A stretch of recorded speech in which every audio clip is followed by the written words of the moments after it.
two guys that can do it all. Too much electricity this morning. This is a good time. We're having a lot of fun. I had to do a triple take. Ka-ching! Why? Because of parity. I didn't mean to offend. Yeah, it's not going to happen. Load management is a dirty word. Let him rip. You know what? Circumstances provide the results. What? How do you do this one? Oh, Donnie, you got such a good show there. A network that is booming. The Early Line, only on SportsGrid.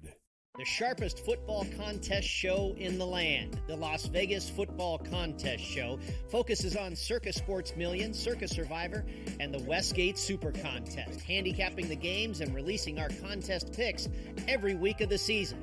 With two former Super Contest winners, Brady Cannon and James Salinas, a former NFL player, Mike Pritchard, and over $1 million in contest prize money won combined, the Las Vegas Football Contest Show will have you prepared this season like none other. We live in a society right now where everybody's a snowflake, everybody's a cupcake, and everybody thinks that nothing is fair. Everything is like, it's not fair. We should have a better chance. We need more. You know what? I'm old enough to remember when you needed to have a perfect goddamn record to win a college football championship. That's the way it was. 11-1, too bad. Sports Rage tonight, only on SportsGrid. When you look at Marcus Johnson, when you look at Nikola Jokic, these aren't guys that are big, super athletic, dunking and jumping over people. These are just guys that are clean, skilled footwork, and do things below the rim that make the everyday guy look like it'd be like, I can do that. But you can't, and neither can I. Betting above the rim, only on SportsGrid.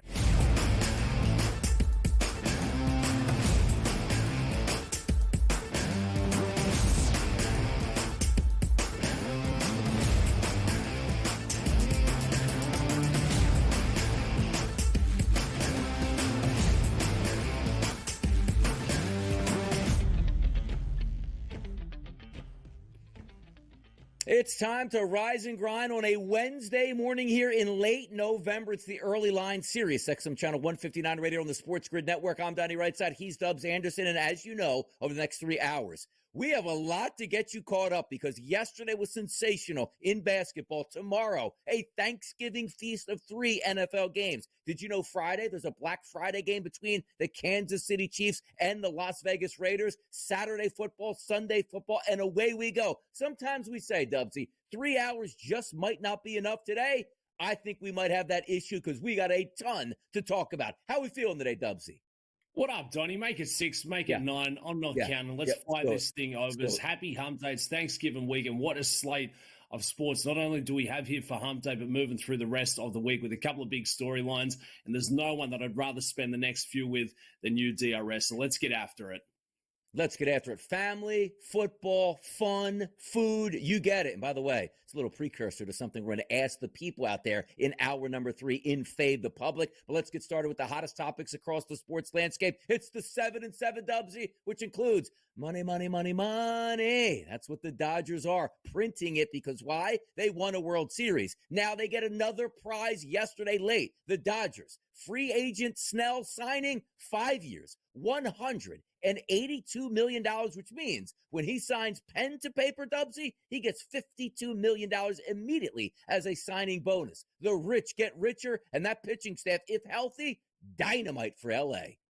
Yamamoto, Tyler Glass now, Ohtani, and now the lefty there, still the 2-time Cy Award winner. I mean, this is a fantastic get for the Dodgers, but it really feels like we're going back to middle school, Donnie. It's all the cool kids taking on the misfits. I mean, did they really need another star weapon for that rotation? Well, they absolutely get it there. 5 years, $182 million with that $52 million signing bonus. Big payday out there for Blake Snell, and welcome out to LA, West Coast, best coast, Donnie. Impressive stuff, too, because you knew the Dodgers would spend money. They always spend money. Now, me, sitting in Philadelphia, usually say, like, okay, let's put a salary cap on the sport. Well, the Philadelphia Phillies spend a lot of money on their payroll. It would actually damage the product for me. But I can see some of those smaller market stubs. Look at this, like, this just isn't fair. And let alone what happens if the Dodgers pick up Juan Soto in the next couple of days. We'll find out. But a big free agent transaction with Snell, who, by the way, after July of last year, Dubsy, maybe the best pitcher in Major League Baseball. The Dodgers certainly getting a good one. The college football playoff inching closer and closer and closer. And if there's any indication yesterday, there are a lot of questions to be answered like, ooh, does Alabama still have a chance to get in the college football playoff, Dubsy? How about it? No, they absolutely should. The new rankings are in. Indiana slides to 10th. We've got Notre Dame moving up to that 5th spot. And for the Hoosiers, taking that, I guess, fall down the rankings here off the back of that loss to Ohio State, 38-15. I know we're going to jump into the new look standings a little further into the show, but that was the biggest mover for me, Indiana, with that slide. And we've got a 4 seed that just shouldn't be a 4 seed, Donnie. Yeah, I'm telling you, the way this is going to work out, we'll talk about it a little bit later in the show. I don't like the first round matchups as is right now, but we know there is a long way to go, Dubsy, and a lot of changes to be made. It should be fun to watch it play out. We'll wait till next week's college football playoff show to see if Alabama actually is going to make the college football playoff. You know who's not going to make the game on Thursday here for the New York Giants? Yeah, it's Daniel Jones. He's not even on the team anymore. But DJ, Tommy DeVito, Tommy Cutlets, my whole body, Dubs, is sore. Welcome to the club. Looks like he wants to play, but not sure if he's going to play on Thanksgiving Day. And surprise, surprise, he's been sitting next to the Gatorade cooler all season long. The second-year quarterback, he was added to the injury report. Apparently, it's the forearm. He said he copped a couple of bruises, a couple of knocks, but that's expected. I mean, he was out there doing his very best. Is his very best enough to get the Giants a big W? No, it's not, but he's certainly going to be a better addition than backup Drew Lock getting in the mix there. So Tommy DeVito's still resting them cutlets, but hopefully we get to see him out there for a little Thanksgiving football.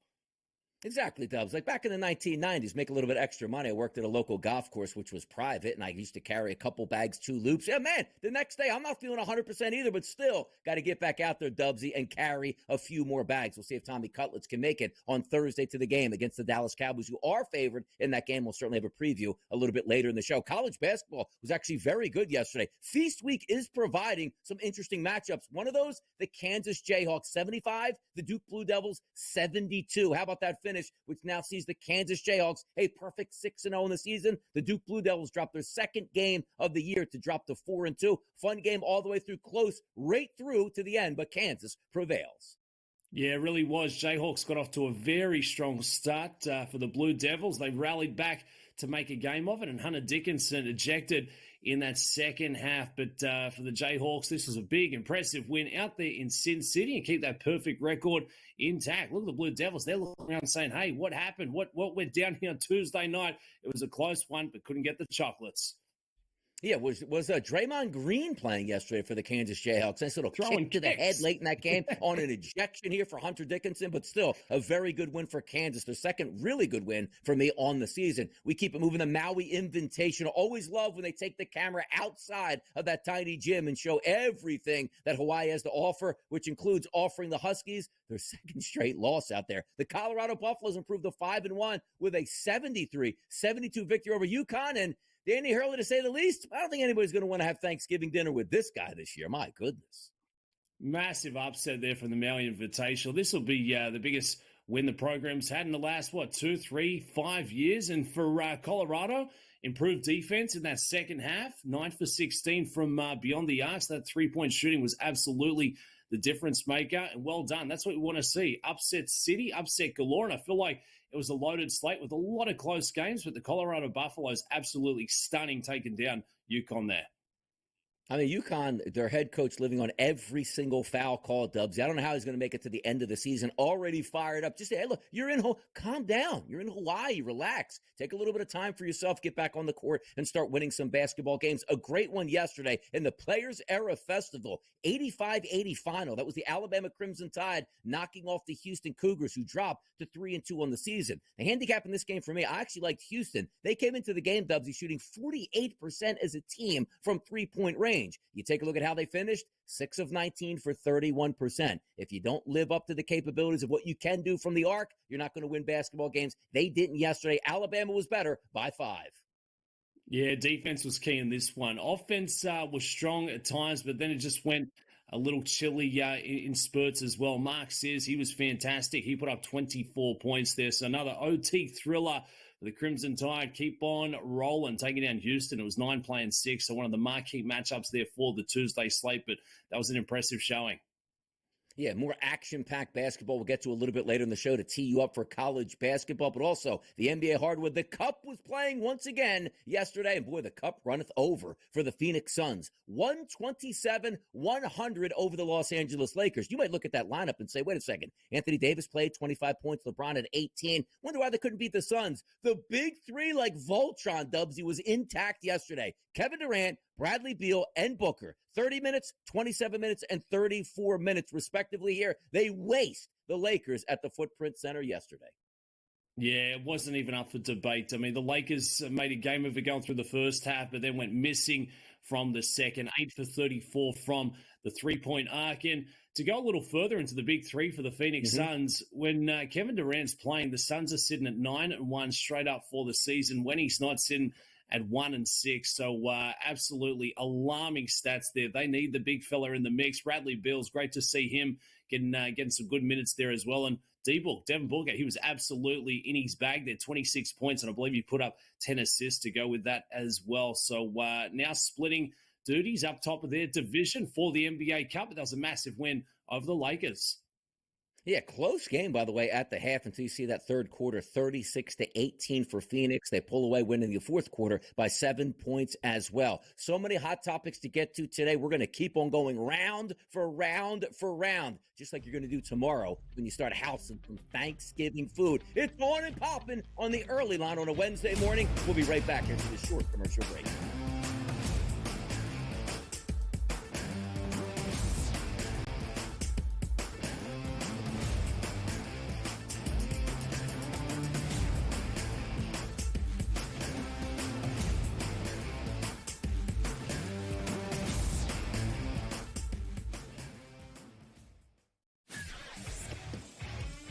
Together, both Devontae Adams and Garrett Wilson had huge nights. Aaron Rodgers loves the two big targets, and he says if this is going to happen, going to be very tough on the defense to decide who they want to go after. Adams and this kid, Wilson, I won't deny what they can do, but nobody else does jack. Pharrell Coast to Coast, only on SportsGrid. Grandma Bear, who owns the football team, probably comes in, gives a little, oh, man, you're such a good little boy out there. Congratulations, the way you coach this football team. I'm never going to fire you. Formerly, I missed you pinching your own cheek as I was looking down and did not know we were getting. Oh, Donnie, you got such a good show there with that guy named Ben. Like, that's what your grandma would do to you when you go see her on Thanksgiving or Christmas, The early line, only on SportsGrid. Anyone that's been to a sporting event, the atmosphere before a game, I think Game Time Decisions has that same exact atmosphere. This is our arena. This is what we do. There is going to be an energy to Game Time Decisions that you will feel night in and night out. The excitement you get when you lock your bets in, when you're figuring out what you want to do, we can zone in on the biggest games each night. I want this to be the place that people come to before the game starts so they feel as ready as possible to lock in their cards. We are going to hit every single one of those markets that you need to know about. We're going to go through every single thing, and I've got a great team behind me that's going to help me get the job done. There is not going to be a better place, I promise you, than Game Time Decisions to get that new information, react to it, and be able to then bet accordingly. We will have everything at our disposal, and we will use that to our advantage. I'm Kevin Walsh. Tune into Game Time Decisions from 6 to 8 p.m. Eastern on SportsGrid.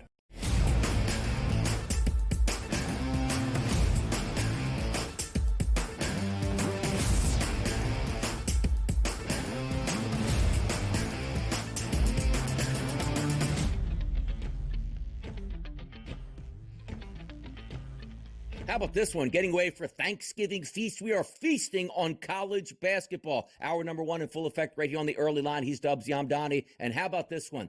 I like it. By the way, we talk sometimes about sponsors like, hey, this thing doesn't need a sponsor. How about Terry's Chocolate Vegas Showdown, Dubsy? Let's start there. Does that get you involved? Yeah, absolutely. Love a little chocolate late on a Friday, late on a Saturday night. Terry's can't say I'm so fond of it, but fond of a little tawny action, especially going through the month of November. So, yeah, bring it on, Donnie. One of my favorite pastimes. How about that? Yeah, Terry's Chocolate. Never heard of it before, but interesting. They pony up because they got a good performance yesterday for their brand. Why? The Kansas Jayhawks stay perfect. #1 in the nation, Dubsy. 6-0 after a 75-72 victory over the Duke Blue Devils. You take a look at the storyline here. If you would have told me before the game Hunter Dickinson is going to have 11 points and 6 rebounds, Dubsy, there's no way Kansas is winning. But boy, did they get balanced attack across the board. You're taking a look at the starting lineup. 14, 12, 11, 11, and 8, and then added 2 guys off the bench, one at 8, one at 6 points here to get to that 75. That was impressive, but also the shooting. Sometimes, Dubsy, teams are going to shoot at volume from three-point range. But if you don't, make sure you're making a high percentage. You take a look at the Kansas Jayhawks, 47% as a team from three-point range on a neutral court, 8 of 17. You flip it down, and yes, Duke didn't shoot all that poorly here, 11 of 26 from three-point range, which is good for 42%, but just wasn't enough. And also, make your free throws. Why? 11 of 12 for Kansas, which equated to 92% for Duke. 13 of 18, only 72%. Close game, right down to the wire. Kansas got the victory. Yeah, second loss there for the Blue Devils. And I guess it's going to bode well in time here, Donnie, for the Jayhawks to lose. Dickinson throughout this game was ejected there in the second half. It looked to be a bit of a scuffle. They came down for the ball. They were fighting for it. I know you teased it off the top of the show there, was throwing a couple of legs around. I don't think there was too much malice involved in this one. But for the Jayhawks, they stepped up. It was a close way to finish this one. You can take a look at Flagg's numbers. He put up 6 points when Dickinson went out there as well. So it was a hotly contested battle over there in Sin City. And for the Jayhawks, they remain perfect, 6-0 thus far through the campaign. So another strong performance there on Tuesday night, and they had to finish it off without their superstar. 78-78 at the end of regulation. Which game are we talking about? It's the Alabama Crimson Tide and the Houston Cougars. That game ends up 85-80. Why? Just running out of gas in the extra frame where the Houston Cougars only scoring 2 points at the Players Era Festival. If we're looking at players that really stepped up here, it was Mark Steers. How about this? One of the better guards in the country comes off a performance in which his team won, and he didn't score any points. Comes back with a vengeance in this one. Only 4 of 13 from the floor, but those 4 shots were made from three-point range, and 12 of 14 from the charity stripe for 24 points. LJ Cryer countered with 30 points for the Houston Cougars, but it wasn't enough. I thought Houston would be the better team in this game. A little bit better defense, better three-point shooting so far, but credit the Alabama Crimson Tide hanging around long enough to force overtime and picked up the 5-point win. Yeah, they're hanging around long enough, and they edged them out on the boards there as well. So correlate that with plenty of effort and plenty of points. The boys were absolutely yakking it up there. Sears going for that 24-piece, and LJ Cryer, he was in his bag as well. But never a shortage of shots for this one for the Crimson Tide. This another big performance in OT. I mean, these OTs, if you can get a couple of buckets, you're likely to go on to win the game. So they take down number 6 in the nation, 85-80. Crimson Tide roll Bama, roll. I mean, tell you what, Donnie, they're looking better than that football team we saw last weekend. What's the Players Era Festival? Is the Players Era the ones that make the nice looking lids, the nice caps? I don't even know. Like, it's almost like saying, who are these companies? You know, sometimes you get the bowl skins like the Bad Boy Mowers Bowl. You're like, is that even a real company at this point? I don't know if they're shell companies offshore, what they're doing, evading taxes here. Who knows? But yeah, I have no idea what Players Era at that point is. But the Players Era is now in college basketball because, yeah, it's an NIL thing, Dubsy. There you go. So yes, nobody even knows what it's even about at this point. Do the players share in the profits here, Dubsy? Are they actually getting tickets go their way, 10, 15%? Who knows? But it is what it is at this point. But certainly getting good basketball nonetheless. Let's skip around a little bit and get back out to Maui. Auburn Tigers 85, UNC Tar Heels 72, a 13-point victory here. If you're looking at some of the top scorers here, Broom checks in with 23 points and 19 rebounds to go along with 5 assists for the Auburn Tigers. Leading scorer here for the UNC squad, Seth Trimble had 17 points in that one. RJ Davis, 5 of 11 from the floor, 36 minutes, only 12 points. He's typically their leading scorer. The SEC over the ACC yesterday in Maui. Yeah, big spot. And I mean, you hold the Tar Heels to 72 points. You've got a really good chance of trying to finish them off. And that's what happened. I believe that was their lowest team total we've seen for the season. So the Auburn Tigers, they showed up. They were ready to play. They held a 15-6 advantage in points off turnovers. So they were really strong in the transition and getting it down the floor at a quick pace as well. 45-40 in that second. So for the Tigers, absolutely got that roar going. And for the Tar Heels, they're going to have to be better than this. That was not good enough, and that score margin being 13 once it was all said and done, that was very telling of how this game really went. It was an arm wrestle early, but they couldn't stay with them late. How about this one? Kentucky and Western Kentucky, the BBN Invitational, which is Big Blue Nation. And boy, was Big Blue Nation on it yesterday. 87-68 over the Hilltoppers. They improved to 6-0 out of the gate as a top 10 program here. New coach and a lot of different players. They got to the free throw line yesterday, Dubsy, in a foul fest, making 29 of 42 from the free throw line. That's only 69%, but still picked up 29 points from the charity stripe. Didn't shoot the three-point shot all that well, but it didn't matter. Way too much talent on the Kentucky Wildcats, easily topping the Hilltoppers by 19. Yeah, new men in charge up top, but same old storyline. The Wildcats, a power force here in college basketball, and we saw that again going against the Hilltoppers, 87-68. And you mentioned it, Donnie, three-point shooting was not great. They were sitting at 27%, but much stronger from the field, right around 40% there. So efficient shooting for the Kentucky Wildcats. It wasn't the toughest of tests going against Western Kentucky, but certainly going to bode well and building a little bit of confidence going through the BBN Invitational. Absolutely. One last game we'll hit here, the Maui Invitations. What is it? 30 teams, I guess, are playing out in Maui. The good part about that is if you work late, you get off, you could still watch a lot of basketball games. 89-84 victory for the Iowa Cyclones over the Dayton Flyers. It's rare, Dubsy, that you take a look at a college basketball game and say to yourself, hey, how'd they do from three-point range? 4 of 17. Yeah, they didn't win that basketball game. No, Iowa State did. Why? They got to the free throw line and made 25 of 29 free throw shots, 86% in the victory, which lifts them up to 4-1 on the season and drops the Dayton Flyers to 5-2. Let's get to the NBA next, right here on the early line.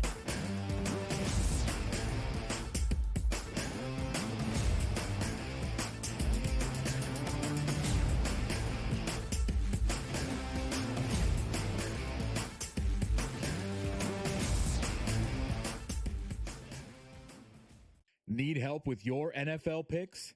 Get NFL insider knowledge from Pro Football Doc, Dr. David Chow, with Sick Picks at Sports Injury Central. We reveal hidden injury advantages the sports books miss. Our doctors provide insights, and our algorithm tells you who to bet on. Spreads, player props, totals, in-game bets, Sick Picks covers it all. Get a free week now with promo code SportsGrid at SickScore.com.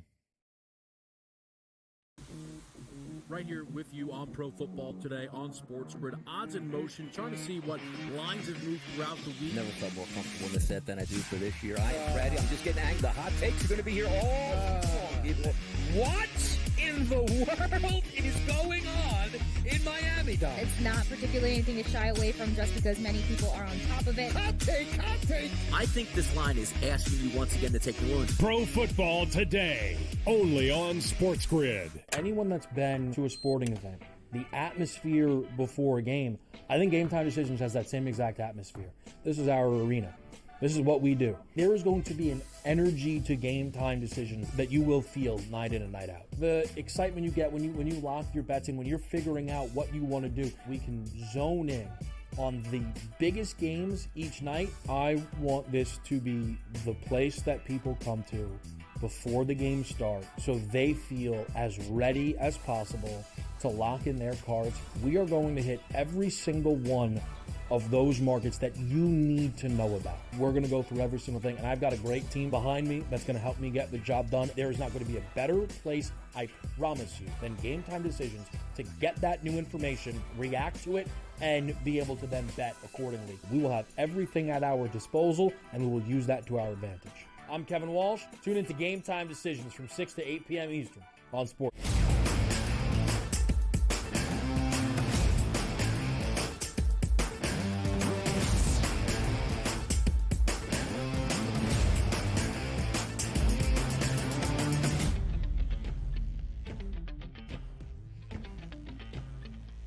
NBA action, Dubsy. Let's get to it here. Hour number 1. Spent a little bit of time on college basketball. Now we'll hit some NBA, and we got a lot of football feasting to do for the rest of this show. But when you talk about feasting early for Thanksgiving, that's exactly what the Phoenix Suns did last night to the Los Angeles Lakers. 127-100 final. Devin Booker, 26 points and 10 assists, led the way here for Phoenix. But by the way, Anthony Davis, 25, 15, and 4 in a losing effort. And also keep in mind, The Lakers play again tonight on a back-to-back. We'll see if the big two, LeBron James and Anthony Davis, do play. But last night, it was a little glimpse of what the Suns can give you when the big three, Dubsy, is healthy. We just need to get him out there on the court. And, flowers where flowers are due. Anthony Davis is having a really strong season here. So the Lakers were impressive going through the first half, but completely missed it from the break. Coming out in that third quarter, just didn't have it. 8 for 34 from beyond the three-point arc, 23%. That wasn't good enough. D-Book, he looked fantastic, putting up a 26-piece. Highlighted Bradley Beal back into the mix, and Kevin Durant, and those alarming numbers of when Durant is in that starting lineup, 9-1 for the season without him at 1-6. And this is, this is sign of the times, Donnie. I was watching this game and getting a little frustrated, notably being a bit of a Lakers fan when they're playing good basketball. But the association, it is live and die with that deep ball. And when you haven't got that shot, a 6-point margin quickly escalates to an 18-point margin. And that was the end of the ball game. The Lakers have got all these pieces. JJ Redick tells us he's the smartest man in the building. He's got the clipboard. He's watching tape, and I don't know why he has to tell us all of that insight, but come on, you've got the big fellas. Get him in the paint. Anthony Davis was doing everything in his bag, but they continue to try and get it out wide, and they just didn't have that shot working for him. So it wasn't great. NBA Cup, I'm not a fan of the courts. I know I'm sounding off here, Donnie. Maybe I had a couple of losing tickets for the Tuesday slate, but it was an impressive win for the Suns. They got hot. When they're healthy, they're a big problem. Kevin Durant, he is so slick with it. And by the way, I do love three-point shots in the NBA. That's the majority of my same-game parlays, which I did hit one yesterday. But I'll tell you a game I got wrong. The Milwaukee Bucks 106, the Miami Heat 103. You might say to yourself, waking up this morning, like, yeah, that sounds about right.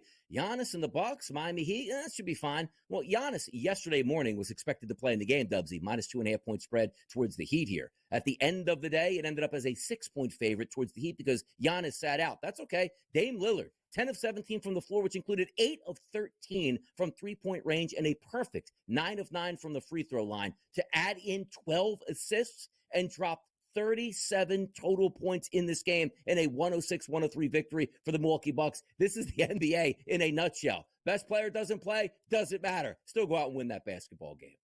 Yeah, maybe it was a little personal memento there from Dame time to Giannis saying, hey, we don't need you out on the floor, big fella. I can get this done. I can carry this team. And the Bucks were strong. It was a low scorer. That spread, Donnie, was 1.5, and the closer we got to a little tip-off, ends up going off at 5.5 with the Heat being favorites. But it wasn't a factor there for Dame.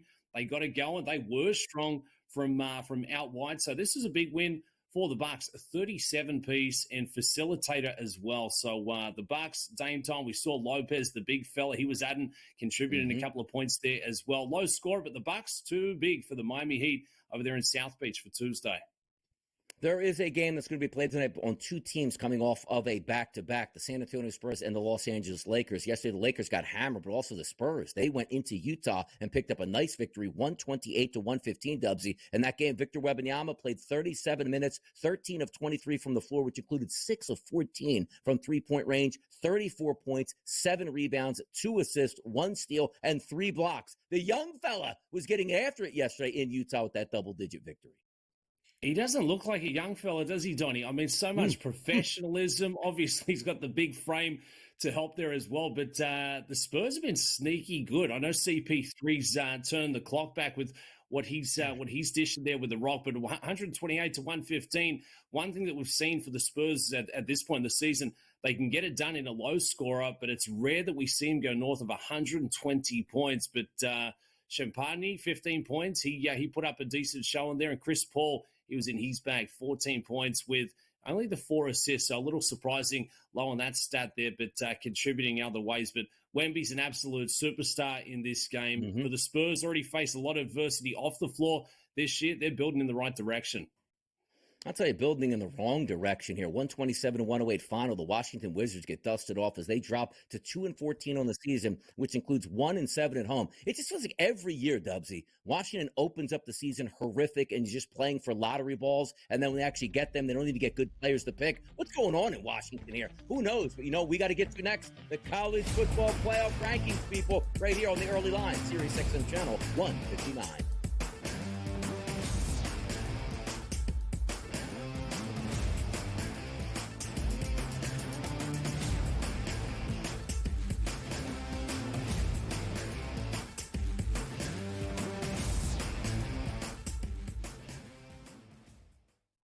main event tail of the tape for Battle of the Giants. Francis Ngannou, 38 years of age. Reina Ferreira is 34.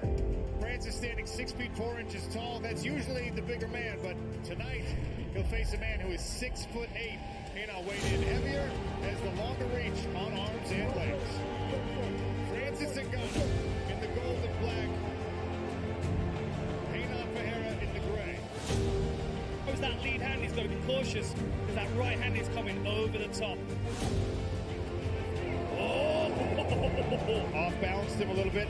Take that one down. Randy Couture told you to watch for the wrestling. Who lands the takedowns? Good level change from Francis. Well timed. Drives through. Now on top. Oh my goodness. How are you going to Kimura that? Oh! Triangle attempt here. Francis needs to rip out of that right now. The longer he stays, the more chance he has of getting caught. Wrist again, trying to stifle the punching attack of Ngannou. Round one halfway gone. Now the far side underhook for Reina Ferreira. See if he can build himself up. Easier said than done. From underneath somebody like Francis Ngannou, who punches from the top. Nasty work. Francis Ngannou wailing away. Look how heavy he is on the hips. Look at that position. That's beautiful work. Henry's going to have to work tremendously hard to get Ngannou off him so he can get back. And he is unleashing the front on his ass.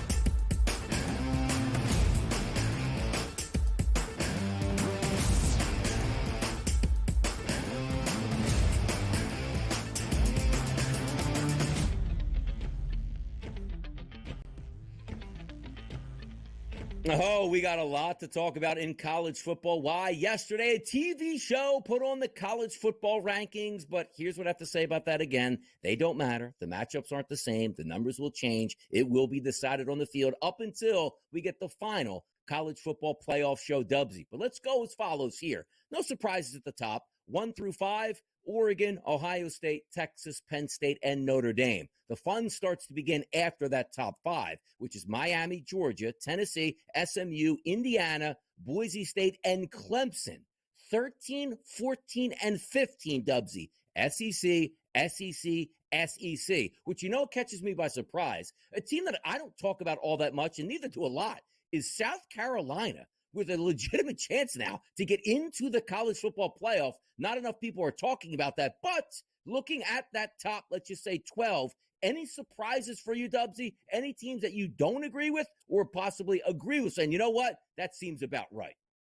No, I agree with the top 4. And, South Carolina, they're going to have a really good chance of buying a bit more stock taking on Clemson to round this thing out. Yeah. So they've got a massive game coming up here. But no, top 4 remains the same. And Notre Dame climbing up the rankings. That's probably the biggest wow for me, up to that 5th spot. And Indiana dropping a big bit of stock and confidence there from the bettors over the weekend, dropping that game. The scoreline was pretty reflective. They were never really in it, and there's been question marks, like Swiss cheese going through their schedule all season long. And then I guess it's a sign of the times, Donnie, that Boise State is still sitting with that 4th seed despite being 11th best in the nation. So I know you and me have gone back and forth over the last few weeks that there's certainly a couple of holes with this new look college football playoffs. But I guess they're the standouts, but certainly agree that Oregon's the best team in the nation right now, plus 390. And for Texas, they've got another massive game coming up here as well with Quinn Ewers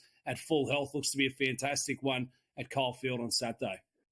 Yeah, you take a look at that graphic that we just posted up here, and it's pretty important because you say, why would you list Oregon, Texas, Miami, and Boise State here as the top 4? Well, they're the top 4 for a reason. Well, what do you mean? Boise's 11th, Miami is 6th. You have to take a look at the projected bye situation, and those teams have that apparently right now. Oregon, plus 390 to win it all. Texas, plus 450. Miami, 25 to 1, and Boise State, 130 to 1. Getting the 12 teams, Dubs, I'll start here, and I've said it many, many times. I love the fact that it's up from 4. It's fantastic. Get more teams in. You're still always going to get arguments of who's going to get those like 12, 11, and 10 spots here. The one thing I do think they need to iron out in the future is the way these buys are given out. Because you look at Boise State, and yes, they're a quality football team, but it's not like college basketball where you can build your resume in the preseason and pay 5 or 6 top 10 ranked teams here and build that into it. It would be crazy to say, like at the end of the season, let's just say the winner of the MAC conference, which let's just say is the Ohio Bobcats in college basketball, like, oh yeah, they automatically get on the 1 line as the final number 1 seed. We would never do that here. I just think some of these details have to be ironed out, because I'm just going to ask you the simple question, and it's not a knock on these teams. They're playing just based on the criteria that the playoff committee has given us. Like Boise State getting a bye. And look, I love my Miami Hurricanes. I root for them every single week. They're not top 4 though, Dubsy. Why do they get a bye?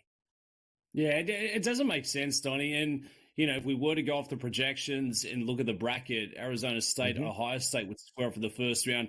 You'd love that second round matchup in the quarterfinals going against Boise State. Not to knock their chances, but, Ashton Jeanty can only do so much. Once they go up against a real football team who can, stuff the box and slow down the run, they're going to be right up against it. So, especially with, the futures betting, you have to really identify which side of the bracket you'll be coming out of. But again, that's the tough spot, trying to bank on this committee and the decisions they're going to make. I feel like we've got a pretty good measuring stick of how they're measuring wins and losses and putting strength of schedule together. But, I mean, if you got Boise State in the quarterfinals, you can pretty much cement your ticket to the semifinals there, where you could possibly take on Oregon. So, yeah, it certainly has its flaws, but certainly a fan of it as well, Donnie, especially on the media side of things. It's got so many great storylines. It just gives a bit more juice to a couple of extra games being coming in here for the final week of rivalry week for college football as well. So I'm a fan of it. I think we still need to figure it out and improve on it, going into the future there. But hey, if you like your team up top of the board, now's not a bad time to pounce, because I still feel like there's some numbers to be had on the betting side. There are. And also keep in mind, once again, you just look at that top 12 and say, okay, that's where they stand. Hey, Clemson, just keep winning. That's not necessarily the case. Number one, they're going to have to play the 15th team in the playoff rankings this weekend in South Carolina, which will be tough. But also keep in mind, the ACC, if it plays out the way it's supposed to this weekend, Miami is supposed to beat Syracuse. Now, they're on the road against a quality Syracuse team favored by about double digits. We'll see how that plays out. SMU also favored to win their game. So if both of those teams win, they're going to line up in the ACC championship game, which means one of those teams would lose. And if Clemson beats South Carolina, does Clemson get in over the loser of Miami and SMU? It's just an odd way it turns out. Also keep in mind, we are going to have a Big 12 champion here, which isn't representative here in that top 12, which means teams like Arizona State, Iowa State, the BYUs of the world, they still are going to win their conference and get a spot in that final. So there's going to be a lot of upheaval, and still, even though it's more than 4 teams and we love it, some people are going to get angry at who gets that 12 spot per se and who's able to sneak in to the college football playoff. But if we are looking at some of the playoff projections here of who's going to play, I was much more excited, Dubsy, just a few weeks back on who we thought that first round of the playoffs will be. If it goes today, as of yesterday, and we would play these today, Georgia takes on Tennessee, Ohio State takes on Arizona State, Notre Dame takes on SMU, and Penn State takes on Indiana. 2 weeks ago, 1 week ago, much more happy with the way it turned out in the playoff seeding and the games we get. I'm not so happy with these, Dubsy, if this is the top 4. Will we watch? Will we bet? Will we have fun? Yes, but I wanted more intriguing matchups here. I'm not feeling it right now between these matchups. Yeah, nor am I, Donnie. I mean, the standout for me would be, Tennessee taking on Georgia. And for the Volunteers, they had a bit of good fortune over the weekend to really open up a nice little path for them into the playoffs. Indiana taking on Penn State. I mean, what do we really think of Penn State? I know the record is pretty strong there, 10-1, and pretty strong within the Big Ten play as well. But I still think they've got question marks. I don't know if they're the real deal or a powerhouse in college football either. So out of the first 4 matchups that we'd see in the first round, the only one that would absolutely warrant a lot of appeal there from the public, Tennessee taking on Georgia. Arizona State, Ohio State, that'd be okay, but I think Ohio State would make light work of them. SMU taking on Notre Dame. I mean, Notre Dame have certainly looked like a better program of late, but I mean, going up against Texas there in the quarterfinals, if they were to win, I think that'd be a very tough assignment. So, no, as it stands right now, we were to start the college football playoffs today, Donnie. Far from mouth-watering matchups, but yes, we would absolutely still get in the mix with it.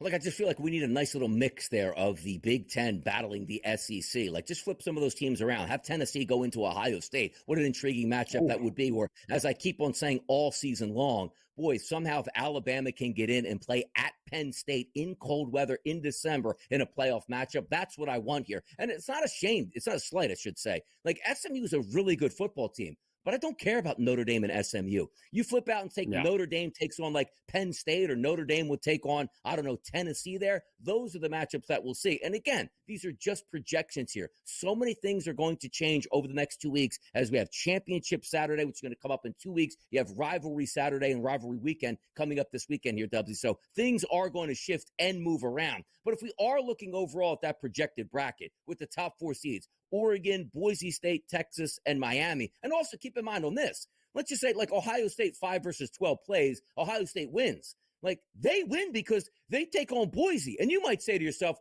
well, if they play Boise, it's going to be tough to play in the cold weather on the blue turf. No, it's not. That's going to be a neutral site game. It's almost like teams are lining up. I'm like, wait a second. I won my first round game. I end up with Texas. You win your first round game. You end up with Boise State. It's almost unfair and uneven the way this scheduling is going to play out. Yeah, it's like in the bye week, the cupcake of the college football playoffs there. So Ohio State would love their chances. And if the bracket were to start today, Donnie, I'd certainly have to tackle north of the board. I'd take Ohio State to run it through Boise State, and Oregon are going to be waiting there, maybe against Tennessee or Georgia. I'd take both of them, Ohio State and Oregon. You've got 2 horses going into the semifinals with a really good chance of taking out the Natty. We're going to talk Indiana Hoosiers next. College basketball season, absolutely, because that football season's over, baby. We'll talk about it next.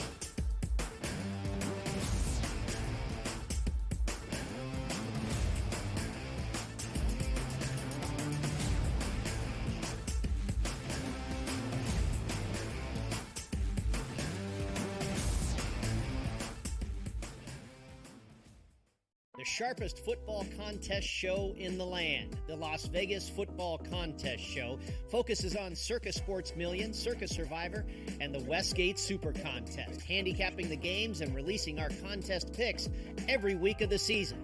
With 2 former Super Contest winners, Brady Cannon and James Salinas, a former NFL player, Mike Pritchard, and over $1 million in contest prize money won combined, the Las Vegas Football Contest Show will have you prepared this season like none other. We live in a society right now where everybody's a snowflake, everybody's a cupcake, and everybody thinks that nothing is fair. Everything is like, it's not fair. We should have a better chance. We need more. You know what? I'm old enough to remember when you needed to have a perfect goddamn record to win a college football championship. That's the way it was. 11-1, too bad. Sports Rage tonight, only on SportsGrid. Grandma Bear, who owns the football team, probably comes in, gives a little, oh, man, you're such a good little boy out there. Congratulations, the way you coach this football team. I'm never going to fire you. Totally, I missed you pinching your own cheek as I was looking down and did not know we were getting. Oh, Donnie, you got such a good show there with that guy named Ben. Like, that's what your grandma would do to you when you go see her on Thanksgiving or Christmas, The Early Line, only on SportsGrid.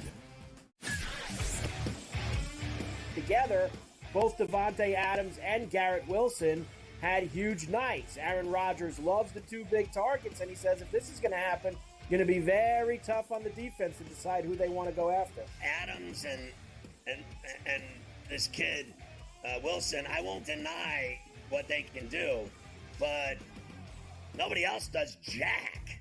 Pharrell Coast to Coast, only on SportsGrid.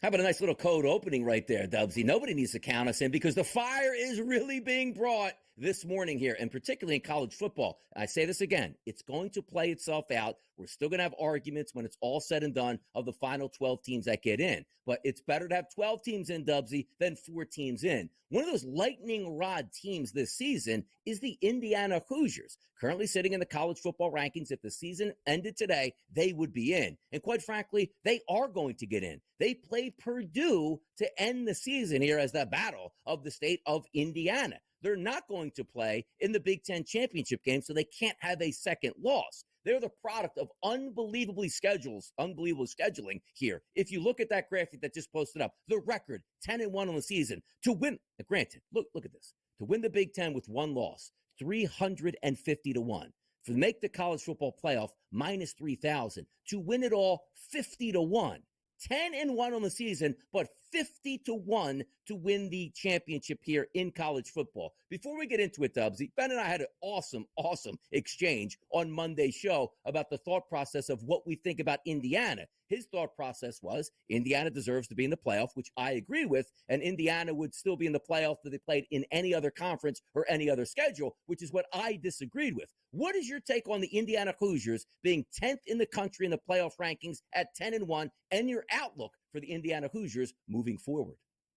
I mean, these numbers explain my outlook. I'm not buying stock. I think there's serious flaws in the schedule and what we have seen, from that Big Ten play. So I'm right there with you, Donnie. I'd love to wind you up. I'd love to get you started here on a happy hump day, but just not seeing it. And yes, rightfully, they're going to find a way into the college football playoffs, and it's just a sign of the times and the way it's all set up there. But no, I couldn't entertain any of those betting markets. And for them to have a chance of, going against the Boilermakers to round things out here, okay, that's fantastic. But at 10-1, the record speaks for itself. They've been playing some really good football. The program has taken a massive leap forward. Are they a top 10 team in the nation? I don't think so. I think they should have drifted on the outside of it there. We heard from the committee after the new rankings dropped, and they're telling us, well, we saw enough in that loss to Ohio State, 38-15. We saw nothing. I mean, Ohio State, yes, we know they're one of the power programs in football. They're a top 5 side in the nation. They made Indiana look slow, sluggish, and silly. They were never in this thing. 38-15 was an absolute compliment to the Hoosiers. That was never a football game. So, no, I don't think there should be a world in which they can make it through the college football playoffs the way it's going to end up going. They're not even playing in the championship game. So, now we're seeing it eye to eye, Donnie. I wish we weren't, but, we're in the same corner for this one.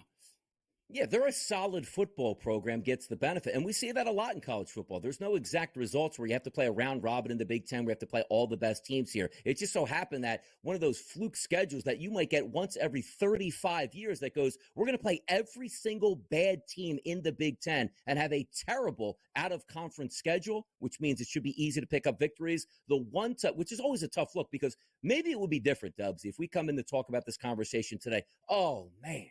24-21 final. Boy, they had the football last in that game in the horseshoe. Just couldn't drive down and get that field goal to push overtime and score a touchdown. What a valiant effort. But you're right. After the first drive of the game, which you saw a 7-0 lead here for Indiana over Ohio State, they weren't the better team. They weren't the more talented team. They looked like they had a quarterback that didn't even deserve to play Division I football. Now, as they say that, Ohio State's going to do that to a lot of football teams. They are really good. But when you take a look at the odds makers and, okay, Indiana should hang within 10 points here to get beat by 23. And quite frankly, that final score probably wasn't indicative of actually how easy that win was for Ohio State. But under the criteria that we have now in college football, Indiana is a playoff team. And also about this, too. Like, they're not even going to the Big Ten championship game, which they would undoubtedly lose again to make it 2 losses. They get the benefit, but also a lot of other teams around college football are probably going to get that benefit of maybe not going to their championship game. It's a fun conversation to have. They hammered every bad team you could possibly play, finally got to play a decent team. They got leveled in the horseshoe. But if we are looking at the college football championship odds that play into it, Ohio State, again, look, there's no shame in your game to go into Ohio State and lose a football game. Many of teams have done that because looking at the championship odds, Ohio State is the favorite to win it all. Georgia plus 350, Oregon plus 390, Texas plus 450. Then you get to Notre Dame at 14-1. Let's start there with the upper level teams. Ohio State, Georgia, Oregon, and Texas, Dubsy. Today, who gets your money between those 4 teams? It's Oregon. Dylan Gabriel has been fantastic. I think he's a big-time player. I think it's a big a big-time kind of program, and they'd be well-suited here. You know, their first game would come in the quarterfinals. Ohio State, the shortest price on the board, would have to run through, you know, an Arizona State in the first round. Not that that would slow down their chances, but, I mean, in terms of probability, I'd like to look at, on Oregon for their side of the board. So, for me, I think that'd be the price play. If I had to choose one of the big three there, Ohio State certainly makes a lot of sense. I can see why the odds makers would have him as the shortest price on the board. And for Georgia, that'd be a tough test. I think they would have to funnel through the Volunteers, which would not be an easy assignment. And then to go against the Ducks, that'd be another tough out. So Oregon a plus 390, Donnie, that's the number for me. Love the Longhorns at times when they're fully healthy and that offense is finding full stride, but just been a couple of points throughout the season banking on Quinn Ewers and him being at full health where they have gone missing. They've looked, you know, a little stale and stagnant, I guess, and struggled to get it downfield. So I think Oregon have all the weapons, all the pieces in place at the right time of the year.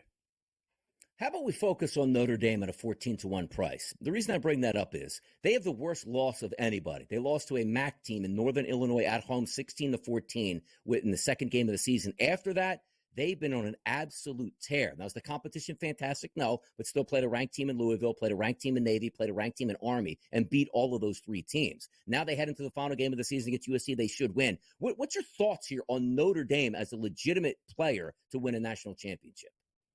Yeah, I mean, I think they've had a couple of more testing spots than some of the other teams that we've seen, you know, hovering around the top 10. I thought that was a pretty impressive win against Navy. It was strong against Army. Is it really going to be a great measuring stick against the Trojans coming up here this week? Probably not, but they've played some really good football. They've put up points, and they've made the easy beats look like easy beats, and that's what you have to do. So the Fighting Irish charging into that top 10, now holding that fifth spot. They're sticking around. Yeah, sometimes you have to change the way you think because this is the first year we've seen the 12-team playoff. The minute they lost to NIU, it's like, I don't care who they play the rest of the way or win out. They can't make the playoff. That's not the case. They're a legitimate football team. Let's talk some NFL topics. Away we go.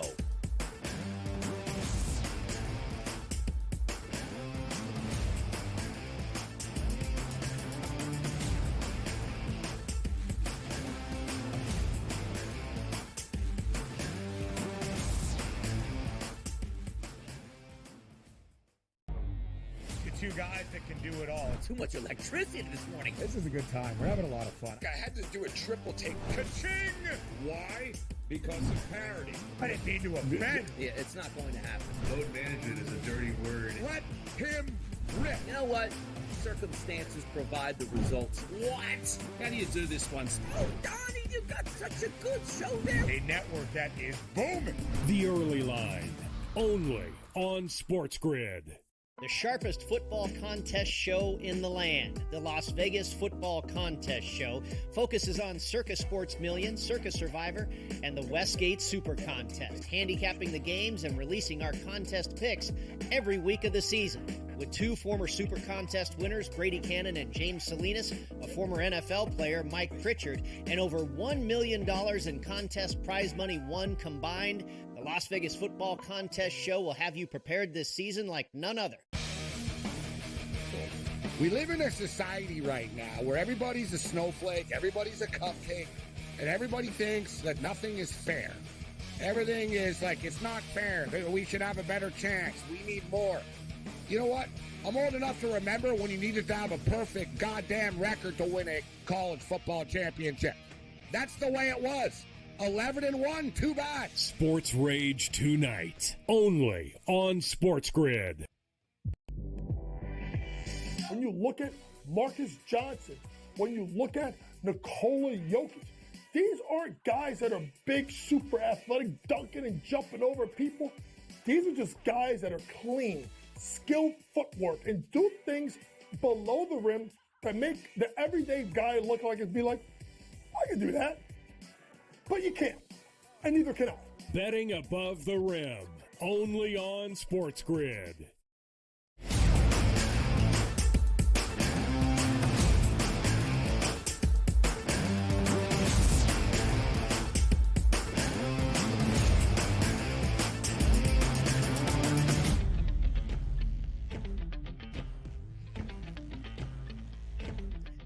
Headlines in the NFL. Boy, do we have some good ones here. And by the way, the biggest headline is 3 games on Thanksgiving Day. Now, hey, look, maybe they're not the best games. Maybe the worst game of the day is the one right where you sit down and eat your turkey dinner and watch the Dallas Cowboys and the New York Giants. But that doesn't mean we have topics to talk about to get you fired up. And we will have action tomorrow on Thursday, no doubt about it. The question here, one of the bigger ones, Aaron Rodgers. Well, Don, he doesn't play on Thanksgiving Day. He's always in the news. He's playing terrible football on a terrible Jets team. And now it comes out, Dubsy, as he talked to Pat McAfee and goes, I haven't told anybody who I want to play for next year or what I want to do. And I think I can speak for Jets fans right now, like speak the lingo.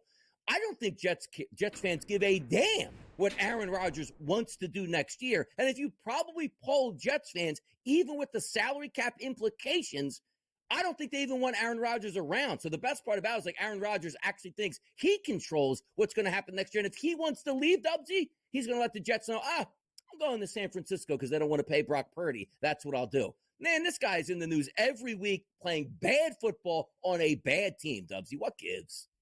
I can't stand it, Donnie. And to make the comparison, this will be like the drunk cousin who comes over for lunch at Thanksgiving. He arrives drunk and he leaves even drunker. He's saying all the wrong things. He's upsetting everyone. And once he leaves out the front door, you're thinking, why'd we invite this guy? Didn't we go through this last season? I cannot stand the carry on, Donnie. They've got to move on from Aaron Rodgers. It's been an absolute disaster. He's so full of himself. He's ruined the locker room. He's brought in all the bits and pieces that he thought could make this thing work. It hasn't worked. They're one of the worst teams in the National Football League. And you look at the numbers and the metrics he's putting up. I mean, he's looked good at times, but he's also looked that he's 40 years of age. I mean, he is really holding this thing back. And, you know, I know sometimes it's tough to move on from a bad beat, but this has been a bad beat of the highest order for the New York Jets. The experiment, the test, the campaign of Aaron Rodgers playing for the Jets. We saw it last season. It didn't work out. They gave it a 2.0, another chance. They've done everything in their power to listen to him of what it would take, of what it would mean to win for this program, for this organization, and hasn't happened, Donnie. Cannot stand it. I've seen enough. Let's go. Get him out of there. Look, again, the quote, which sort of makes me laugh. It says, I don't even know if I want to play yet, but New York would be my first option. Like, oh, that's inspiring. Come on. Yeah, again, it's almost like that would be my first option. Does he understand how contracts work in the NFL? And the Jets go, if we want you to play for us, that's your option and your only option here. And also, somebody trading for Aaron Rodgers, what is it, a conditional 7th round pick that can turn into a 6th if he plays well? Like, nobody wants Aaron Rodgers at that price tag and his baggage right now. And you know what? I'd even take Tommy DeVito right now, who's not even 100% ready or healthy to play Thursday against the Dallas Cowboys. So my opinion here, Tommy DeVito didn't look all that great here. And what did we expect against the Tampa Bay Buccaneers, right? Should they go to Drew Lock in this spot or let Tommy DeVito play, I guess, where he's not even healthy? What are the Giants doing out here, Dubs? I mean, let's put it this way. Tommy DeVito is not a great quarterback. I hate to be that guy. I love Tommy Cutlers. I'd love to catch up with the player agent, the manager after the game, but he's not good enough to play. He's not good enough to play when he's banged up and injured. I don't think you're going to lose a lot by throwing Drew Lock into the fire. At least you saw what you've got there with Tommy Cutlers. I mean, he was 3rd on the depth chart going into last week for a very good reason. So going against the Cowboys, I mean, this is going to be an absolute pillow fight. Cooper Rush is going to look like a fantastic quarterback going against Tommy DeVito. So I expect DeVito will be good to go for this one. It is his throwing arm. That's a little concerning, but it's bruised and knocks. And guess what, Tommy Cutlets? That's what happens when you're playing a football game in the NFL, my guy. Get it together. Get out there. It's Thanksgiving Thursday. Don't eat too much on Thanksgiving Thursday. Aiden O'Connell, why? Looks like he's planning to start Friday against the Kansas City Chiefs. Good luck with that one. That should be fantastic. And also, Shaquille Barrett wants to come out of retirement. The Miami Dolphins defensive end feels like, you know what? I'm ready to go. But at the same time, Mike McDaniel is saying to himself, like, well, okay, we got to activate you. Are you ready to play? This is news to me. What's going on? Is it bad parlays? Like Shaquille Barrett coming back to the NFL, needing that scratch late in the season? I mean, 2-time Super Bowl champion. He's got that experience. But, Donnie, something doesn't add up about this one No. because he was ready. He was ready to go coming in to the preseason, and then all of a sudden saying, "Nah, I'm not feeling this." I think he's only 32 years of age, so it's not like he's 36, 37, 38. He's still got some juice left in the wheels there. So really don't understand this one for the Dolphins. I think they would take it, could only bolster their chances. And yeah, for the Raiders, Aiden O'Connell at quarterback going against the reigning champs, the two-time champs looking for a third Lombardi. Good luck, pal. I always love the guys. I'm retiring to spend more time with my family. Oops, I don't want to spend more time with my family. Get me back in the game, people. More NFL talk next.